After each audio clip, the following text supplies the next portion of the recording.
అమరావతి రాజధాని చట్టబద్ధత పైన పార్లమెంట్ ఉభయ సభలో ఆమోదం పొంది రాష్ట్రపతి గారు కూడా ముద్ర వేసిన తర్వాత కూడా జగన్ రెడ్డి ఇంకా మావిగన్నంటూ పిచ్చి కోతులు పిల్లి కోతులు కోస్తా ఉంటే ఇలాగా స్పందిస్తారు. స్పందన ఇలాగా ఉంటుంది. ప్రజల స్పందన అదే, అధికార పార్టీల స్పందన అదే.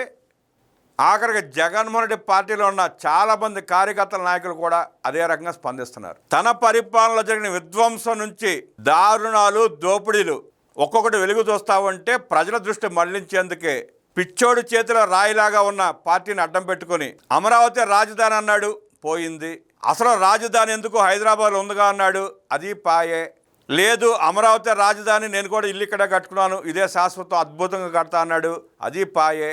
అధికారంలోకి వచ్చాడు, 3 ప్రాంతాలని దోచుకోవడానికి 3 ముక్కలు ఆటాడి 3 రాజధానులు అన్నాడు. కోర్టు ముట్టికాయలు వేస్తే వెనక్కి తీసుకున్నాడు.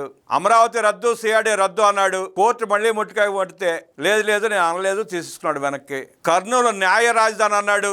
ఏందా ఈ తుగ్లక్ పనులంటే, లేదు మాకు ఆ ప్రతిపాదన లేదు, హైకోర్టు అమరావతిలోనే ఉంటుంది, కర్నూలులో మేము ఎలాంటి ప్రతిపాదన చేయలేదని కోర్టులో అఫిడవిట్ వేశాడు, అది పాయే. అమరావతి శ్మశానం అనిపించాడు, అమరావతి మునిగిపోతుంది అన్నాడు.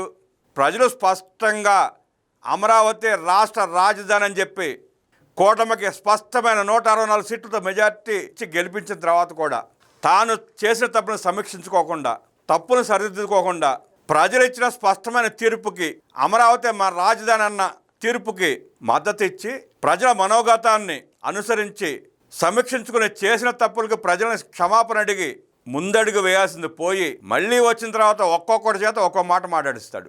ఏం మాట్లాడుతున్నాడో, ఏం చెప్పదలుచుకున్నాడో, ఏం చేద్దామని అంటున్నాడో జగన్ రెడ్డికి కూడా తెలియని పరిస్థితి.